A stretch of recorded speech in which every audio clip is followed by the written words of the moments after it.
أعوذ بالله من الشيطان الرجيم بسم الله الرحمن الرحيم الحمد لله لأهله والصلاة على أهلها أما بعد۔ سامعین محترم، ناظرین گرامی، آپ کی خدمت میں سب سے پہلے سلام عرض کرتا ہوں، اور سلام کے ساتھ ساتھ اس ماہ مبارک کی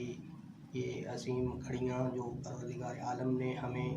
ایک بار پھر نصیب فرمائی، ان عظیم ساعتوں سے اور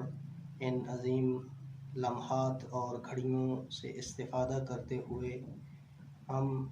بارگاہ رب العزت میں ملتمس ہیں اور دعا گو ہیں کہ پروردگار عالم یہ جو کرونا جیسی مہلک وبا جو ہے جس نے تمام دنیا کو اپنی لپیٹ میں لیا ہوا ہے، امام زمان علیہ الصلاۃ والسلام کے صدقے میں تمام انسانیت کو اس مہلک مرض سے نجات عطا فرمائے۔ تو آج کی گفتگو کا جو سلسلہ ہے کہ اس گفتگو میں روزہ کی اہمیت کو جو ہے وہ بیان کریں گے کہ روزہ جو ہے اس کا ہماری بدنی اور معنوی تربیت کے ساتھ کیا تعلق اور رابطہ ہے۔ تو آتے ہیں قرآن کریم کی طرف، کیونکہ ہمارے پاس سب سے بہترین کلام جو ہے وہ کلام خدا بندی ہے اور ہم اسی کا سہارا لیتے ہیں۔ بسم اللہ الرحمن الرحیم۔ پروردگار عالم کا ارشاد ہوتا ہے، یا ایھا الذین آمنوا کتب علیکم الصیام کما کتب علی الذین من قبلکم لعلکم تتقون۔ سورہ بقرہ کی آیت نمبر 183 ہے، جس کے اندر پروردگار عالم ہمارے لیے ایک فریضہ الہی کو جو ہے اس کو بیان فرما رہا ہے، اور اپنے ان انسانوں کو اور یہ جو اشرف المخلوقات مخلوق ہے انسانی صورت میں، اس کو خطاب کر کے ارشاد فرماتا ہے کہ اے صاحبان ایمان، تم پر روزے فرض کر دیے گئے جس طرح کہ تم سے پہلے لوگوں پر روزے فرض کیے گئے۔ کیونکہ آپ جب قرآن کریم میں دیکھتے ہیں اور تلاوت فرماتے ہیں اور قرات فرماتے ہیں تو ہمیں نظر آتا ہے کہ خطاب جو ہے، طریقہ خطاب اور انداز خطاب جو ہے پروردگار عالم کا اپنی مخلوق سے وہ مختلف طریقوں سے ہے۔ کہیں پہ ارشاد ہوتا ہے یا ایھا الناس، اور کہیں پہ یا اہل الکتاب، اور کہیں پہ فرمایا یا ایھا الذین آمنوا۔ تو یہاں تک خطاب ہوا کہ یا ایھا الذین آمنوا کتب علیکم الصیام کما کتب علی الذین من قبلکم لعلکم تتقون۔ اے صاحبان ایمان، تم پر روزے فرض کر دیے گئے جس طرح کہ پہلی امتوں پر فرض تھے، اس لیے کہ تم پرہیزگار اور متقی بن جاؤ۔ لہٰذا یہ ماہ منور ایسا بابرکت مہینہ ہے کہ جس میں لوگوں کا رجحان صرف اور صرف عبادات الہی کی طرف رہتا ہے۔ جس آیہ شریفہ کو میں نے تلاوت کیا اس کے اندر جو ہے بیان ہو رہا ہے کہ روزہ جو ہے وہ فرض کر دیا گیا ہے، اور روزہ کے فرض ہونے پر اور اس فریضہ الہی کی محکم دلیل اسی آیت کو قرار دیا گیا ہے کہ جو اس فریضہ الہی کے اس وجوب کو بیان کرتی ہے۔ اور مبارک مہینہ بھی روزہ اور روزہ داروں سے مخصوص ہے، اس لیے ہر انسان کو ان دنوں ایک خاص توجہ دینی چاہیے۔ کیوں؟ اس لیے کہ یہ مہینہ لوگوں کے تزکیہ نفس کا مہینہ ہے، اپنی تربیت کا جو ہے وہ مہینہ ہے، کہ اس مہینے کے ذریعے کہ یہ جو فرصت پروردگار عالم نے ہمیں عطا کی ہے، ہم اپنی تربیت کر سکیں اور تزکیہ نفس کر سکیں۔ آپ کی خدمت میں یہ جو 3 خطابات کے انداز جو بیان کیے، ان میں سے جو بہترین لحن مانا جاتا ہے وہ یہی یا ایھا الذین آمنوا کا خطاب ہے، جو اس آیہ مجیدہ میں بھی آیا ہے، اور پروردگار عالم نے یا ایھا الذین آمنوا سے خطاب فرمایا ہے اور حکم روزہ کو جو ہے ہم تک پہنچایا ہے۔ تو امام صادق علیہ الصلوۃ والسلام سے ایک روایت آپ سامعین اور ناظرین کی خدمت میں پیش کرتا چلوں کلاموں کم نور، کیوں یہ وہ معصوم ہستیاں ہیں کہ جو خود بھی نور ہیں اور ان کا کلام بھی نور ہے، جو دلوں کو پاک و پاکیزہ کرتا ہے اور دلوں کی سیاہی اور تاریکی کو دور کرتا ہے اور دلوں کو منور اور جلا بخشتا ہے۔ تو امام صادق علیہ السلام کا ایک فرمان ذیشان آپ صاحبان کی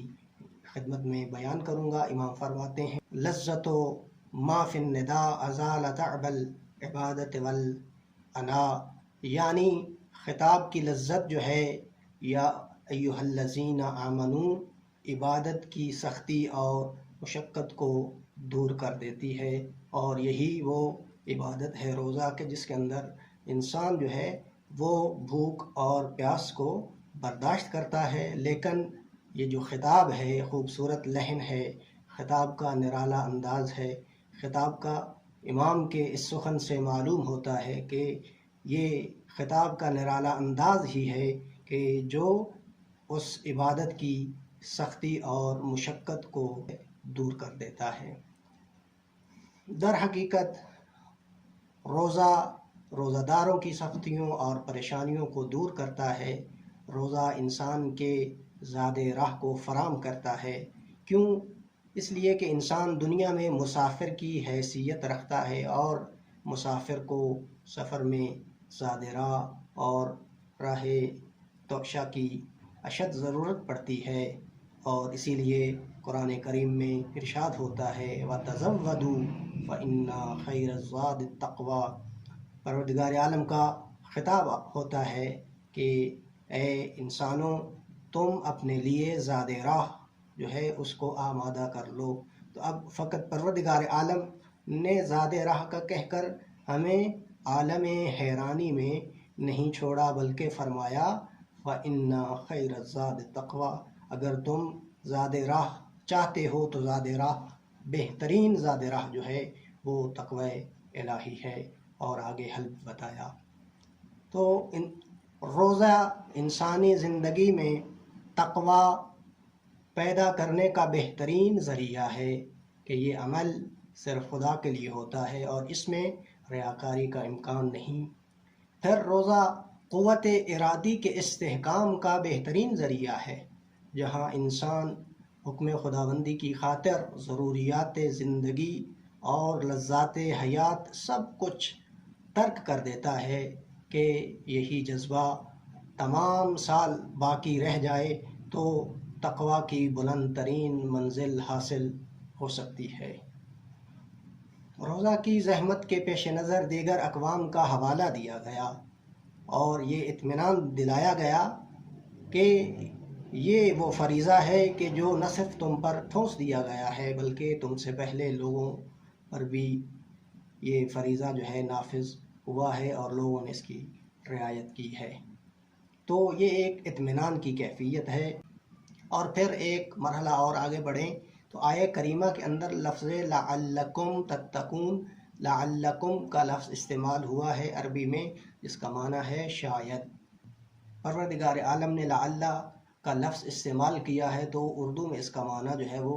شاید ہے، یعنی ایسی بات کہ جس کا یقین نہ ہو۔ تو اب یہاں پر یہ نہیں کہا جا سکتا جو ہے اس کا علم جو ہے وہ ناقص ہے، بلکہ یہ نفس بشری کی کمزوری کی بنا پر استعمال ہوا ہے۔ روزہ کی کیفیت کا تمام زندگی باقی رہنا ضروری ہے، اور یہ ضروری ہے کہ سارا وجود روزہ دار ہو، برے خیالات، بدعملی، بدکرداری زندگی میں داخل نہ ہونے پائیں۔ روزہ برائیوں سے پرہیز اور محرمات سے اجتناب کی ایک ریاضت و تمرین کا نام ہے۔ روزہ بھوک، پیاس اور محنت و مشقت کا نام نہیں ہے۔ روزہ دار کے ذہن اور دل و دماغ کو غلط تصورات اور غلط خیالات اور وسوسوں سے پاک و پاکیزہ ہونا چاہیے، جس طرح اس کا شکم کھانے اور پینے سے خالی اور صاف رہتا ہے۔ یعنی انسان کا دل و دماغ بھی ایسے تصورات اور خیالات سے خالی ہونا چاہیے جیسے انسان کا شکم جو ہے وہ کھانے پینے کی چیزوں سے خالی ہے۔ اور پھر روزہ بھوک پیاس کی مشق کے لیے واجب نہیں کیا گیا، بلکہ محرمات اور گناہوں سے پرہیز کا عادی بنانے کے لیے یہ عظیم فریضہ جو ہے اس کو واجب کیا گیا ہے۔ یہاں پر شہزادی کونین دختر نبی مکرم جناب فاطمہ الزہرا سلام اللہ علیہا فرماتی ہیں کہ وہ روزہ دار جو اپنی زبان، اپنے کان، اپنی آنکھوں اور اپنے اعضائے جوارح کو گناہ سے محفوظ نہ کر سکے، اس کا روزہ نہیں ہے۔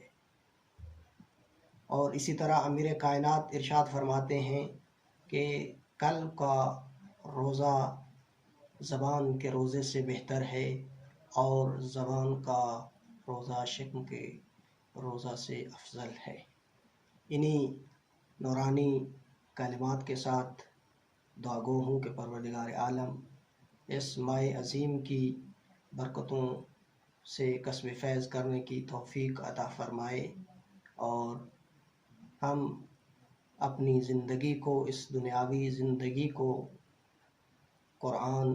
اور اہل بیت کے فرمان کے مطابق بسر کر سکیں۔ السلام علیکم ورحمۃ اللہ وبرکاتہ۔